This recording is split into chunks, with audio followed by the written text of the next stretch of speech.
የተከበራችሁ የሄለን ዩቱብ ተከታታዮች ጽናት ድራማን 249ን ይዤላችሁ ከች ብያለሁ። ሁላችሁም ላይክ፣ ሼር፣ ሰብስክራይብ በማድረግ አበረታቱኝ። እንግዲህ ናሆምና ቅዱስ አብረው ቁጭ ብለው እያወሩ እያለ እንግዲህ ናሆሜ ማለት ነው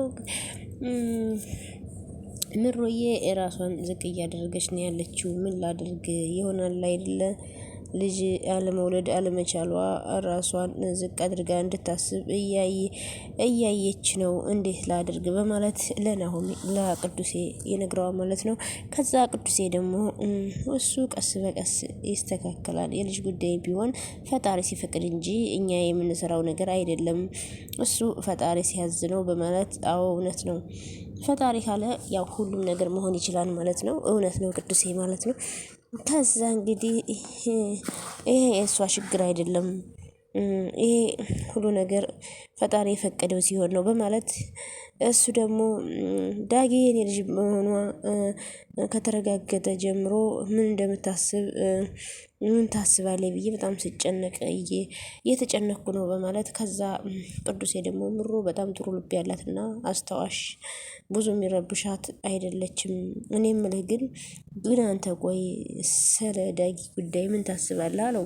አላቅም ቅዱሴ ግን ዲኤንኤ ምርመራ ማድረግ እፈልጋለሁ፣ ግን ዲኤንኤ ምርመራ ተደርጎ ዳጊ የኔ ልጅ ከሆነች ምሮዬ ትጎዳብኛለች፣ በጣም ነው የምፈራው በማለት እንደዛ አታደርግም፣ እንደዛ ለማድረግ እኮ ከተረጋገጠ አንተ ለዳጊ የምትሰጣት እንክብካቤ ይወስነዋል።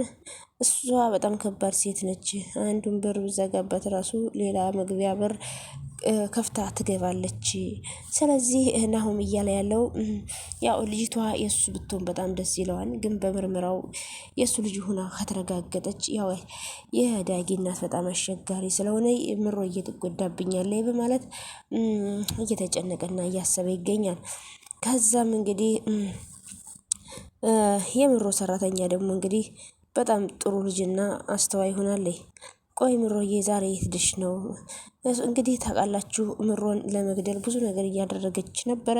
እንግዲህ ምሮን ደግሞ የልጅቷ ወንድም ምሮን ወዷት ስለነበረ ምሮ ደግሞ ስላልፈለገች ያው እንግዲህ በዛ ምክንያት ወንድሜን አጥቼዋለሁ በማለት እንግዲህ እነ ምሮ ቤት ሰራተኛ ሆና ገብታ ምሮን ለመጉዳት ነበረ። ምሮ ደግሞ በጣም ደግ እና ጥሩ ልብ ያላት ልጅ ስለሆነ ልጅቷን አስተምራ ወደ ጥሩ ነገር መልሳታለች ማለት ነው። እስኪ ሁላችንም እንደምሩ መጥፎ ሰዎችን ወደኛ ሲመጡ በጥሩ የመመለስ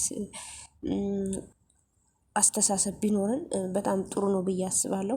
እና እንደ ምሮ አይነት ሰዎችን ያብዛልን። አሁን ምሮዬም እንደዛ በማድረጓ አሁን ለሷ ጠበቃ ቋሚ ይሆናላታለች ማለት ነው። እንደ ትንሽ እህት ነው የሆነችላት።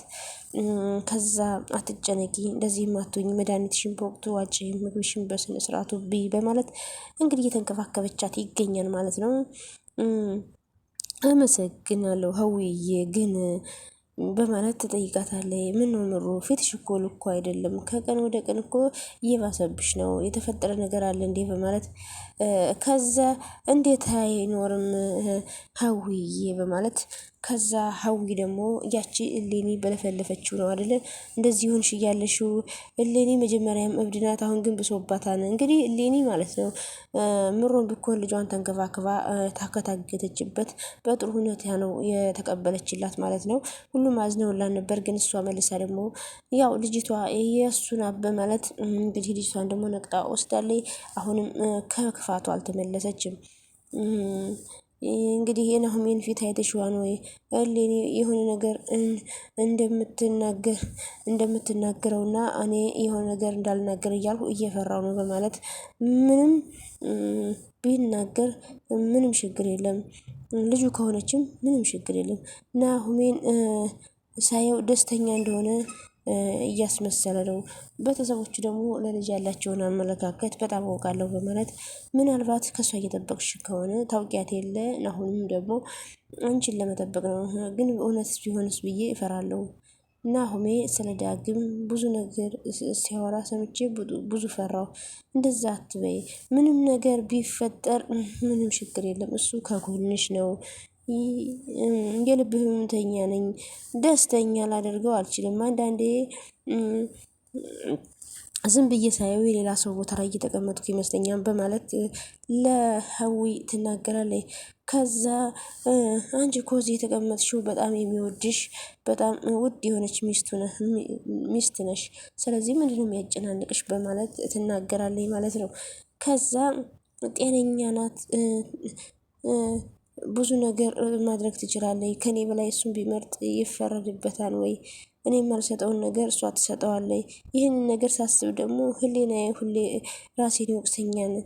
ምሩዬ አሁን ያልሽው ነገር ውበት፣ መልክ ሁሉ ከፍቅር በኋላ ነው መለኪያው።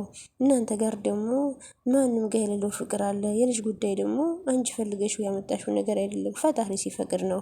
እውነት ነው እንግዲህ ፈጣሪ ሲፈቅድ ነው። ዋናው ለሰው ልጅ ፍቅር ነው ማለት ነው። ፍቅር ካለ እንግዲህ የልጅ ነገር ደግሞ ፈጣሪ ባለው ጊዜ ይመጣል ማለት ነው። ካልመጣም እንግዲህ ፈጣሪ አልፈቀደም ማለት ነው። ፈጣሪ ማማረር አይገባም።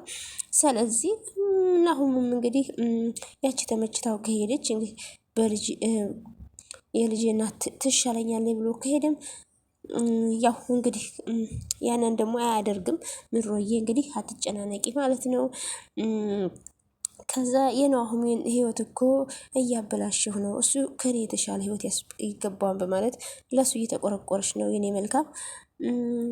ከዛ እኔ ዝም ብዬ መቀመጤ የራስ ወዳድነት እየመሰለኝ ነው በማለት ከዛ እንግዲህ ናሁምም ደግሞ ለጓደኛው ለቅዱስ ስለሷ እያወራ እየተጨነቀ ነው። እሷ ደግሞ ለሀዊ ሁሉን ነገር እየተጨነቀች ነው። ሁለታቸው እንግዲህ አንድ ለአንዱ እየተጨነቁ ነው ማለት ነው። በጣም ደስ ይላል ፍቅራቸው ማለት ነው።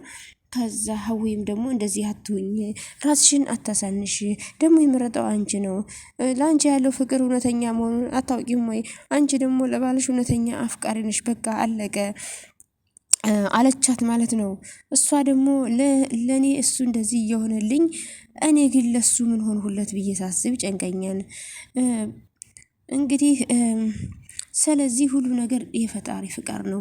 ዛሬ ብትታመሚ ነገ ፈጣሪሽም በትዕግስት ጠብቂ፣ ነገ ጧት ደግሞ ጤነኛ ሆነሽ ልጅ ትወልጃለሽ፣ አይዞሽ፣ አትጨናነቂ፣ እንደዚህ ደግሞ አትሁይ በማለት ሀዊም እንግዲህ እያጽናናቻት ይገኛል ማለት ነው።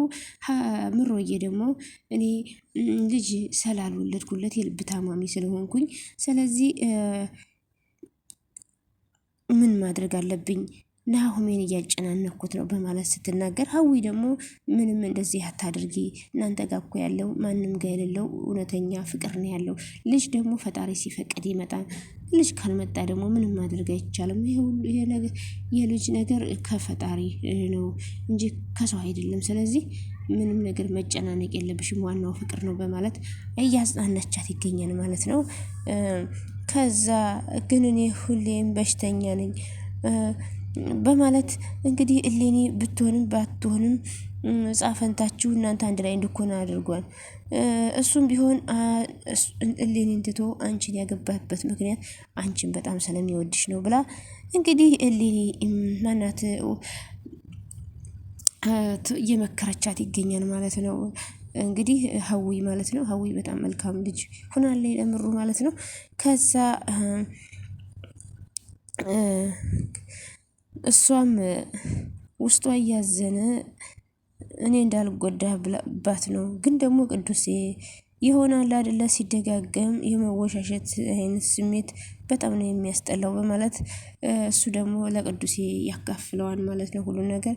ቅዱሴ ደግሞ ግዴታ ነው ያንተ ተስፋ መቁረጥ ምሩን ከዚህ በላይ ሊጎዳት ይችላል። አንተ ጠንካራ ሆነ እሷን ጠንካራ ማድረግ አለብህ ብሎ ቅዱሴም እየመከረው ይገኛል። መልካም ጓደኛ ለሁላችንም ይስጠን ቅዱሴ አይነት ማለት ነው። ልክ ነህ ቅዱሴ፣ የእሷን ሰላም ለመመለስ ደግሞ የራሴን ሰላም መመለስ አለብኝ በማለት እየተነጋገሩ ይገኛል ማለት ነው። ከዛ ደግሞ ወደ እነ ጽናት ጋር ስንሄድ ሰላም ሰላም፣ ውድና የተከበራችሁ የቻናሌ ተከታታዮች እንግዲህ የጽናት ድራማ እንደቀጠለ ይገኛል። ሁላችሁም ላይክ፣ ሼር፣ ሰብስክራይብ እያደረጋችሁ አበረታቱኝ። ላይክ፣ ሼር፣ ሰብስክራይብ ስላደረጋችሁ ደግሞ ከልብ አመሰግናለሁ።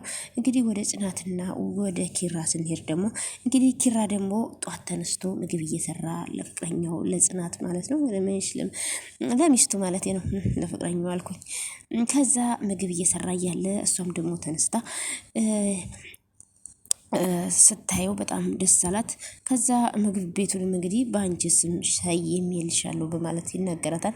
ከዛ እሷ ደግሞ ጭራሽ በስሜ ምግብ ቤት ከፈትክ በማለት ተቀልዳለች ማለት ነው። እየተቀላለዱ እንግዲህ ምግቡን ዛሬ ግን ቤታችንን ምን አይነት ማዛ እንዳወደው በጣም ደስ ይለኛል። ምን በማስመልከት ነው ዛሬ ግን እንደዚህ አይነት ነገር እየሰራህልኝ በማለት ትናገራለች ማለት ነው። በቃ ንግስቴንማ መንከባከብ አለብኝ እያለ ለሷ ደግሞ ይመልስላታል። ከዛ እንግዲህ ሆሆ ገና ምን አይተሽ ዛሬ ልዩ የሆነ ምግብ ነው ሰርቼ ማበላሽ እያለ እየተቀላለዱ እንግዲህ ምግቡንም ሰርተው ወደ ሳሎን ቤት ሄደው ምግቡን እየበሉ እያለ ሊናንም ነይ እንብላ ተብላ ሊናንም አብራ ቁጭ ብላ ከዛ ጽናትና ኪራ ሲጎራረሱ ሊና እንግዲህ እንደምታውቁት በጣም ቀናች ማለት ነው። ቆይ ግን የኔን አዳም ወዴት ነው የማመጣው? ቆይ ግን እኔ ሁል ጊዜ ብቻዬን ሆኜ እስከ መቼ ነው የምገፋው? በማለት ከዛም ፊቷን አዙራ እነሱ በአንድ ሰሃን እየተቀላለዱና እየተጎራረሱ ሲበሉ ሊና ደግሞ ጀርባዋን ወደ እነሱ ጋር አድርጋ ፊቷን ወደዛ አዙራ እየበላች እያለ ምን ነው ሊና ወደዚህ ዙር እንጂ በማለት ሲናገሯት ከዛ ቆይ እሺ እኔ አጎርስሻለሁ በማለት ጽናት ለሊና ታጎርሳታለች። ከዛም ስታጎርሳት ሊናም እንግዲህ ተነስታ ምግብ አሁንስ አበዛችሁት እናንተ እዚህ ስትሳሳቁና ስትቀላለዱ ስትጎራረሱ ማየት ነው እኔ እኮ ሰለቸኝ ብላ እንግዲህ በቅናት ማለት ነው ሳህኑን ቁጭ አድርገው በልታ ሳትጨርስ ተነስታ ትሄዳለች ማለት ነው። ከዛ ኪራና ጽናት ደግሞ ቆይ ዛሬ ሊና ምን ሆናለች? ምንድነው እንደዚህ የሚያደርጋት? ምግቡን እንኳን በልታ ሳትጨርስ ነው እንዴ ተነስታ የምትሄደው? በማለት ይናገሯታል። እውነት ነው እንግዲህ ሊና ሁልጊዜ ኪራና ጽናት እንደዚህ በፍቅርና በደስታ እየተጎራረሱና እየተሳሳቁ እየተቀላለዱ እሷ ደግሞ ብቸኛ ስትሆን በጣም ይከፋታል ማለት ነው። ሁልጊዜም ነው የሚከፋት። እኔ ግን እስከ መቼ ነው ለራሴ የሆነ ኑሮ የሚኖረኝ?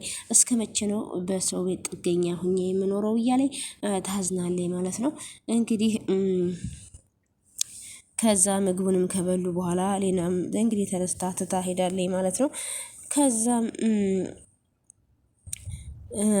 በጣም ደስ የሚል ምግብ ነው ያበላኸኝ ብላ ባሏን አመሰገንሽ ማለት ነው። እንግዲህ ሰኒና እህቷ ደግሞ ቁጭ ብለው ከዛ ሰኒ የድሮ የፍቅረኛዋን ማለቴ ያሳለፈችውን የፍቅር ታሪክ አንስታባት ከዛ የሰኒ ስቅስቅ ብላ አልቅሳ ቆይ ግን ምን ሆነሽ ነው ብሎ ጆከር አዎ ማን ነው የሰኒ ተነስታ ትሄዳለች። ከዛም ጆከር ሲመጣ ሰኒ እያለቀሰች ምን ሆነሽ ነው የምታለቅሽው? ለምንድን ነው እንደዚህ የሆንሽው? ከፍቶሻን ብሎ ሲጠይቃት አይ እህቴን የበፊት የፍቅር ህይወቷን አንስችባት በጣም ከፋት፣ እኔ በጣም ጥፋተኛ ነኝ ማንሳት አልነበረብኝም ብላ ስትጨናነቅ ከዛ አይዞሽ በቃ ምንም ችግር የለም እኔም አንቺም ሆነ እንደገና እናወራታለን እንደዚህ መጨናነቅ የለብሽም በማለት ጆከርም እንግዲህ ፍቅረኛውን ሰኒን አረጋጋት ማለት ነው። ቆይ ፎጣ ላምጣልሽ አታልቅሽ በማለት ተነስቶ ይሄዳል ማለት ነው። ከዛ እንግዲህ የሰኒትም እንግዲህ ውስጤን መቀበል የማንንም መቀበል አቅቶታል ስትቶኝ ከሄደ ወዲህ በማለት እንግዲህ ምርር ብሎ ስታለቅስ እንግዲህ ሰኒም እህቷን ተከትላ አለቀሰች ማለት ነው። ጆከርም እንግዲህ አይዞሽ እንደዚህ አትሁኚ በማለት ተቆጣት ማለት ነው። ለማንኛውም ደስ የሚል ድራማና አስተማሪ ድራማ ነው። ሁላችሁም ላይክ፣ ሼር፣ ሰብስክራይብ እያደረጋችሁ ስለነበራችሁ ከልብ አመሰግናለሁ። የምወዳችሁ የማከብራችሁ ውድ ቤተሰቦቼ ባይ ባይ።